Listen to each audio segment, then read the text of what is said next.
বাংলাদেশের জাতীয় সংবাদ মাধ্যমসমূহে প্রকাশিত সংবাদসমূহের উল্লেখযোগ্য অংশ নিয়ে সম্পাদিত অ্যানালগ নিউজরুমে স্বাগতম। সুধী দর্শক শ্রোতা, আজ 13 ডিসেম্বর 2009 রবিবার। আওয়ামী মহাজোট শাসনামলে কেমন আছেন জাতির শ্রেষ্ঠ সন্তান বীর মুক্তিযোদ্ধারা? কতটা অসহায় মুক্তিযোদ্ধারা অসহায়ত্বের বেড়াজালে, তার আরও একটি প্রমাণ মিলল ঝিনাইদহে। বিজয়ের মাস ডিসেম্বরে নির্মমভাবে প্রাণ হারাতে হল স্বাধীনতা যুদ্ধের একজন বীর সেনানীকে। ৭১-এ যুদ্ধজয়ী কিন্তু জীবনযুদ্ধে পরাজিত একজন বীর মুক্তিযোদ্ধা ঝিনাইদহ সদরে নৃশংসভাবে খুন হওয়ার মর্মান্তিক খবর ছেপেছে জায়জায়দিন, সমকাল, যুগান্তর, প্রথম আলো ও ভোরের কাগজ। নাটোরের বড়াই গ্রামে ক্ষমতাসীন লোকজন বিরোধী দলীয় নেতাকর্মীদের বাড়িঘরে হামলা, ভাঙচুর ও লুটপাট করার খবর এবং কুড়িগ্রামের ভুরুঙ্গামারীতে সরকারদলীয় ক্যাডাররা একজন বিএনপি কর্মীকে নৃশংসভাবে পিটিয়ে হত্যা করার সংবাদ ছেপেছে প্রথম আলো ও নয়াদিগন্ত। ক্ষমতাসীন আওয়ামী লীগের ছাত্র সংগঠন ছাত্রলীগের দুই গ্রুপে আধিপত্য বিস্তারের দ্বন্দ্বে সশস্ত্র সংঘর্ষে কমপক্ষে 10 জন আহত হয়েছে রংপুর মেডিকেল কলেজে। ছাত্রলীগ ক্যাডাররা কলেজটির আবাসিক হলে ব্যাপক ক্ষয়ক্ষতি করার সংবাদ এসেছে BDNews24.com, প্রথম আলো, আমাদের সময় এবং জায়জায়দিনে। রাজধানীতে প্রতিপক্ষ গ্রুপের হামলায় আহত শহীদ সোহরাওয়ার্দী কলেজ ছাত্রলীগের সাধারণ সম্পাদকের নেতৃত্বাধীন সরকারদলীয় ছাত্র সংগঠনের একটি গ্রুপ সূত্রাপুর থানা ঘেরাও করে বিশৃঙ্খলা সৃষ্টির খবর ছেপেছে নয়াদিগন্ত ও মানবজমিন। নীলফামারী ও বরিশালে ক্ষমতাসীন লোকজনদের সংঘাত ও সহিংসতার খবর।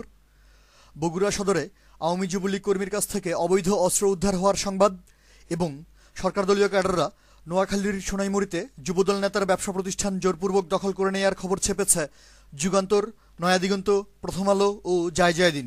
জাতীয় মানবাধিকার কনভেনশনে দেশি বিদেশি মানবাধিকার কর্মীরা মহাজোট শাসনামলের 11 মাসে 149টি বিচার বহির্ভূত হত্যাকাণ্ড সহ মানবাধিকার পরিস্থিতির চরম অবনতিতে উদ্বেগ প্রকাশ করার খবর ছেপেছে জায়জায়দিন ও নয়াদিগন্ত। একজন নিরীহ ব্যবসায়ীকে ক্রসফায়ারের ভয় দেখিয়ে ঢাকা মহানগর পুলিশের একজন এডিসি টাকা আদায় করার খবর।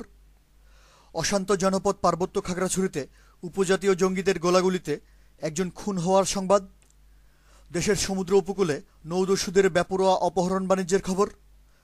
আতঙ্কের জনপদ কুষ্টিয়ায় আবারও মস্তকবিহীন লাশ উদ্ধার হওয়ার সংবাদ ছেপে সারা দেশের আইন শৃঙ্খলা পরিস্থিতির চিত্র তুলে ধরেছে প্রথম আলো, জায়জায়দিন, আমাদের সময় এবং ভোরের কাগজ। ভোজ্য তেলের বাজারে অবৈধ সিন্ডিকেটবাজদের অনৈতিক তৎপরতার পাশাপাশি দেশের হাটবাজার সমূহে চাল, ডাল, আটা, ময়দা, পেঁয়াজ, রসুন, আলু এবং শাকসবজি তরিতরকারির মূল্য বৃদ্ধিতে খবর করেছে আমাদের সময়, জায়জায়দিন ও মানবজমিন। বাংলাদেশ বিমানের অব্যবস্থাপনায় হজ ফেরত বাংলাদেশি হাজিদের দুর্ভোগের সংবাদ ছেপেছে প্রথম আলো পত্রিকা। দেশব্যাপী সারের ডিলার নিয়োগে ব্যাপক অনিয়ম ও দুর্নীতির উপর একটি প্রতিবেদন এবং দিনাজপুরে ভারত থেকে চোরাচালানের মাধ্যমে আসা বিপুল পরিমাণ নিম্নমানের সার আটক হওয়ার খবর ছেপেছে যথাক্রমে জায়জায়দিন ও ভোরের কাগজ।